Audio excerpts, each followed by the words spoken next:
गौरी और कालू कौवे का चाय का एक ढाबा था, लेकिन दिन रात दोनों में लड़ाई होती रहती थी। क्योंकि गौरी चाय तो बना देती थी, लेकिन गौरी के पंखों में कुछ भी जायका नहीं था। आज फिर सिर्फ 2 ग्राहक आए। सारा दिन मैं फिजूल में बैठा रहो। और वो तोता पता है क्या कहकर गया है? वह कह रहा था कि ऐसी चाय तो वह 20 रुपए में भी न पिए। तुम मुझे क्या सुना रहे हो? मुझे जैसी चाय बनानी आती है मैं बना देती हूँ। इतनी स्वादिष्ट होती है मेरे पंखों की चाय। उस मोटी चोंच वाले को कहना अपनी चोंच बंद ही रखे, वरना मैं उसकी चोंच तोड़ दूंगी। बंद करो तुम दोनों लड़ना, कल से मैं चाय बना दिया करूंगी। माँ, तुम तो रहने ही दो। याद है ना, तुमने एक बार मुझे चाय बनाकर दी थी। उसमें चीनी की जगह नमक डाल दिया था तुमने। उस दिन तो मेरी जरा भी कमाई नहीं हुई थी। पता नहीं क्या बनेगा मेरा। एक माँ है और एक बीवी, दोनों ही कामचोर हैं। इसी जंगल में एक भूरा कौवा रहता था। उसकी चाय की एक छोटी सी दुकान थी। उसकी चाय कौ की चाय के मुकाबले में फिर भी थोड़ी अच्छी होती थी। रानो चिड़िया भूरे की दुकान पर आती है। भूरे भैया, मुझे 1 कप चाय बना दें। रानो चिड़िया चाय का ऑर्डर देती है। तभी वहाँ गौरी कोई आ जाती है। चिड़िया चिड़िया, हमारी दुकान पर आओ। मेरे पति के पास बहुत अच्छी चाय है। नहीं गौरी बहन, कल पी थी मैंने आपकी दुकान की चाय। मेरी तो सारी चोंच का जायका ही खराब हो गया था। भूरे भैया की चाय फिर भी कुछ ठीक होती है। मैं कह रही हूँ ना, मेरे साथ चल। तो मतलब चल, तू इस भूरे की चाय नहीं पिएगी। भूरा भी दुकान से बाहर निकल आता है। यह क्या तुम मेरे कस्टमर को अपने साथ लेकर जाने की बातें कर रही हो? जिस पक्षी का जहाँ से दिल करेगा वो वहाँ से चाय पिएगा। चलो जाओ यहाँ से। गौरी बहुत गुस्से में वहाँ से आ जाती है। फिर अगली सुबह कालू कौवा रानो चिड़िया के घर जाता है तो गुड़िया घोंसले में बैठी थी। छोटी चिड़िया की बेटी, तेरी माँ कहाँ है? अपनी माँ को बुला। मम्मी रसोई में है, मैं अभी जाकर मम्मी को बुलाकर लेकर आती हूँ। गुड़िया रसोई में जाती है और अपनी मम्मी को बुलाकर लेकर आती है। रानो कालू के लिए चाय भी बनाकर लेकर आती है। कालू चाय पीता है तो वो सोच में पड़ जाता है। इस मोटी चिड़िया के पंखों की चाय कितनी स्वादिष्ट है। अगर यह चाय मेरी दुकान पर बिकने लगी, मैं तो दिनों में अमीर हो जाऊंगा। कालू कुछ देर सोचता है और फिर रानो से कहता है, रानो बहन, क्या आप मुझे मेरे ढाबे के लिए चाय बना दिया करोगी? मैं आपको इसके पैसे दिया करूंगा। कालू भैया, आपको तो पता ही है मैं अपने खेत में काम करती हूँ। मेरे पास इतना समय नहीं होता। मुंह मांगी रकम दूंगा। तुम बताओ, तुम्हें कितने पैसे चाहिए? नहीं कालू भैया, पैसे की बात नहीं है, मेरे पास समय ही नहीं होता, तो मैं आपको कैसे हाँ कर दूं? कालू निराश होकर घर आ जाता है और घर आकर गौरी को सारी बात बताता है। अगर चिड़िया नहीं मान रही तो मेरे पास एक और जुगाड़ भी है कालू, जिससे वह चिड़िया हमें मुफ्त में चाय बना कर देगी।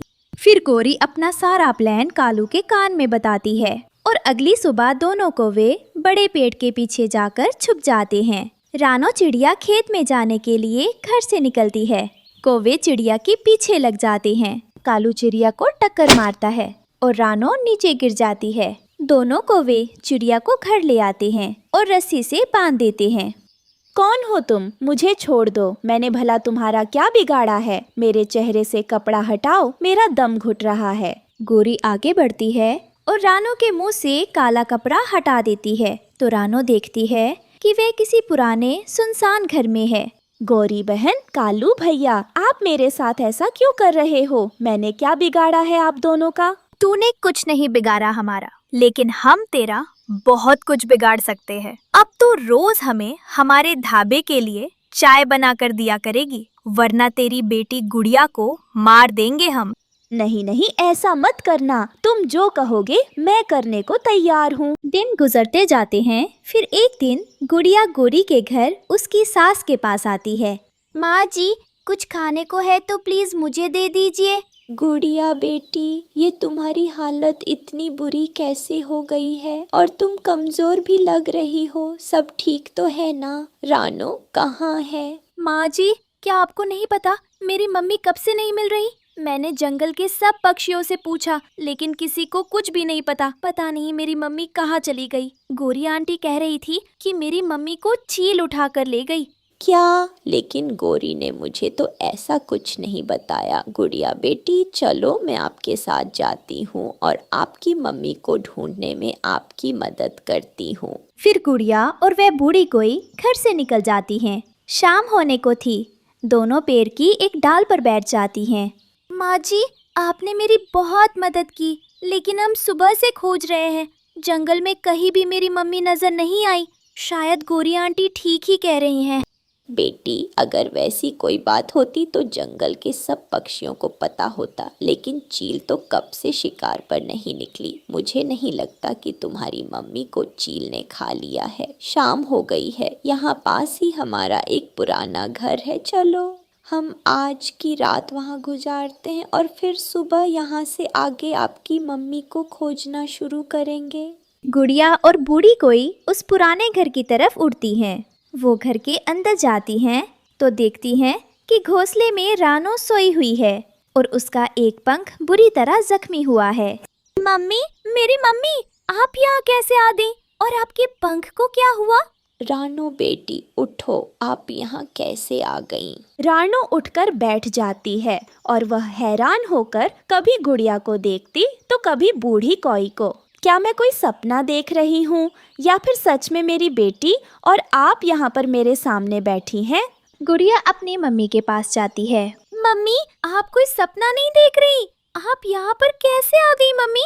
मैं आपको कितने दिनों से ढूंढ रही थी। आप कहाँ चली गई थी? फिर रानो चिड़िया सारी बात बताती है। गौरी की सास बहुत गुस्से में आ जाती है।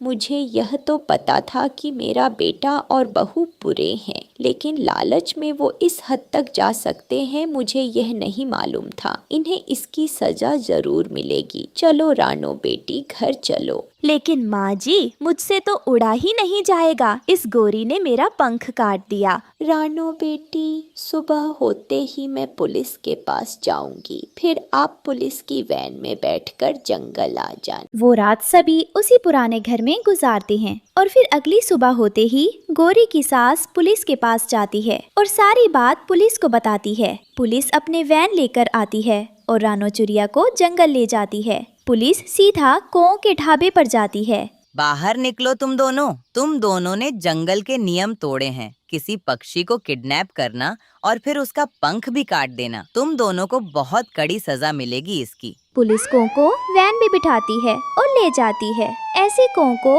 उनके किए की सजा मिल जाती है। प्यारे दोस्तों, अब ये कहानी कैसी लगी कमेंट में जरूर बताएं और इस कहानी को लाइक, अपने दोस्तों के साथ शेयर और चैनल को सब्सक्राइब करना बिल्कुल मत भूलना।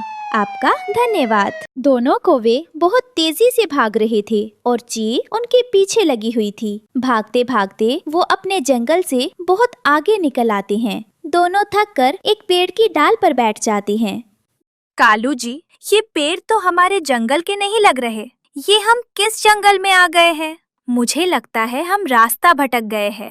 हाँ गौरी, ऐसे पेड़ हमारे जंगल में नहीं है। लगता है हम सच में रास्ता भटक गए हैं। तभी बादल गरजते हैं और तेज बारिश शुरू हो जाती है। चारों तरफ अंधेरा छा जाता है। अब तो कौवों को रास्ता भी ठीक से दिखाई नहीं दे रहा था।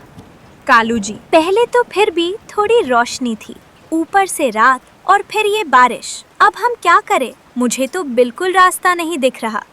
गौरी, वह सामने देखो, लगता है वहाँ किसी का घर है। सामने एक घर से तेज रोशनी निकल रही थी। कौवे उस घर की तरफ उड़ते हैं। सामने एक घर से तेज रोशनी निकल रही थी। कौवे उस घर की तरफ उड़ते हैं। इधर रानो चिड़िया अपनी बेटी और बारिश गुड़िया भी से शुरू हो बात गई कर है। रही। अब काफी समय हो गया है, आप सो जाओ, बाकी की पढ़ाई सुबह कर लेना। मम्मा, सुबह मेरा मैथ का एग्जाम है, इसलिए मुझे सारी तैयारी आज ही करनी होगी।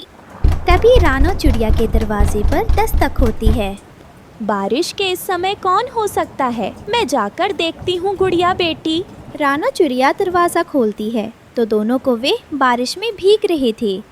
आप दोनों कौन हैं? मैंने आपको पहले कभी हमारे जंगल में नहीं देखा। बहन जी, हमारे पीछे चील पड़ी हुई थी। हम अपनी जान बचाकर भाग रहे थे। भागते भागते कब अपने जंगल से बाहर आ गए, हमें पता ही नहीं चला। ओह अच्छा, तो आप रास्ता भटक गए हैं। हमारे जंगल में रात के समय अक्सर बारिश होती है। आप चिंता मत करें, सुबह होते ही बारिश खत्म हो जाएगी। लेकिन बहन जी, बाहर तो बारिश हो रही है, हम यह बारिश की रात कहाँ गुजारे? आपके घर में रोशनी जलती दिखी तो हम यहाँ आ गए। अगर आप दोनों चाहो तो पेड़ की डाल पर बैठकर भी रात गुजार सकते हो। गुड़िया बेटी, घर आए मेहमानों से ऐसे नहीं कहते। आप दोनों आज की रात मेरे घर में रुक सकते हैं। मेरे घर में 2 घोंसले हैं। इस घोंसले पर आप दोनों सो जाना और मैं अपनी बेटी के साथ दूसरे घोंसले पर सो जाऊंगी। फिर रानो चिड़िया कौवों को खाने के लिए दाना देती है। दोनों कौवे मजे मजे से दाना खाते हैं और सो जाते हैं। अगली सुबह आसमान साफ हो गया था और बारिश भी रुक गई थी, लेकिन दोनों कौवे अभी सो रहे थे। मम्मा, मैं स्कूल जा रही हूँ। अगर ये कौवे उठे तो इन्हें इनके घर भेज देना। मैं आज अपने ही घोंसले में सोऊंगी। हाँ हाँ गुड़िया बेटी, उन्होंने कहा है कि वह सुबह चले जाएंगे। आप चिंता क्यों करती हैं? फिर गुड़िया स्कूल चली जाती है और रानो चिड़िया भी भोजन खोजने निकल जाती है। जब दोनों कौवों की आंख खुलती है तो वो देखते हैं कि रानो और उसकी बेटी घर पर नहीं है। गोरी कालू से कहती है, कालू जी, देखिए चिड़िया घर पर नहीं है। चलो रसोई में जाकर देखते हैं क्या पड़ा है। रसोई को छोड़ो गोरी, चलो जंगल में निकलकर देखते हैं कि क्या चल रहा है और इनका जंगल कैसा है। अगर इनका जंगल हमारे जंगल से अच्छा हुआ तो हम यहीं घोंसला बना लेंगे। जंगल देखने के लिए दोनों कौवे घर से निकल जाते हैं। एक पेड़ पर बुलबुल के घोंसले में 2 अंडे पड़े थे। दोनों वहां जाकर बैठ जाते हैं। कालू जी, मेरा तो अंडे खाने का बहुत मन कर रहा है। इस जंगल में तो कोई हमें जानता भी नहीं है। घोंसले में सिर्फ अंडे हैं। चलो जल्दी से अंडे खाते हैं और वापस चिड़िया के घर चले जाते हैं। दोनों कौवे बुलबुल के अंडे पी जाते हैं और मजे से खाकर वापस रानो चिड़िया के घर आ जाते हैं। जब बुलबुल अपने घोंसले में आती है तो खाली अंडे देखकर रोने लगती है। मेरे अंडे कौन पी गया? ए ऊपर वाले, ये क्या हो गया? मैं तो कब से अपने बच्चों का इंतजार कर रही थी। किस दुष्ट ने मेरे अंडे पी लिए? उसके पेट में दर्द हो, वह कभी सुखी ना रहे। रानो चिड़िया भोजन लेकर घर आती है। उसे कौवों की चोंच से अंडे की महक आ रही थी। रानो उनसे पूछती है, आपकी चोंच से अंडों की महक क्यों आ रही है? और मुझे पता चला है कि जंगल में आज किसी ने बुलबुल के अंडे पी लिए। हमारे जंगल में ऐसा पहले कभी नहीं हुआ। हम कौवों की चोंच ऐसी ही होती है बहन। हम पर शक मत करो। हम तो आज ही अपने जंगल वापस जा रहे हैं। शाम हो जाती है। गुड़िया भी स्कूल से घर आ जाती है, लेकिन कौवे जाने का नाम ही नहीं ले रहे थे। अब आप मेरे घर से चले जाओ। मैं आज अपने घोंसले में सोऊंगी। बारिश भी नहीं हो रही। अब आप हमारे घर से चले जाएं। गुड़िया की बात सुनकर कौवों को बहुत गुस्सा आता है और वह गुस्से में रानो चिड़िया के घर से निकल जाते हैं और पेड़ की डाल पर जाकर बैठ जाते हैं। तभी वहाँ तोता आ जाता है। मैंने आपको पहले कभी जंगल में नहीं देखा। तुम दोनों कौन हो? हम दोनों बेचारे कौवे अपने जंगल का रास्ता भटक गए हैं और हमें याद नहीं है। तोते, क्या आप आज हमें अपने घर में पनाह दे सकते हो? सुबह होते ही हम चले जाएंगे। तोता बहुत अच्छे मन का था, इसलिए वो दोनों कौवों को अपने घर ले जाता है। वो उन्हें भोजन देता है। अगली सुबह जब तोता और उसकी बीवी घर ले जाता है, भोजन खोजने जाते हैं, तो दोनों कौवे फिर जंगल में किसी पक्षी का अंडा खाने निकल जाते हैं। उन्हें एक बड़े पेड़ पर घोंसले में एक अंडा दिखाई देता है। वह कबूतर का घोंसला था। दोनों जल्दी जल्दी अंडा पी जाते हैं, लेकिन जैसे ही उड़ने लगते हैं, कबूतर वापस आ जाता है। चोर चोर, पकड़ो इन्हें। इन दोनों ने मेरा अंडा पी लिया। मैंने अपनी आँखों से देखा है।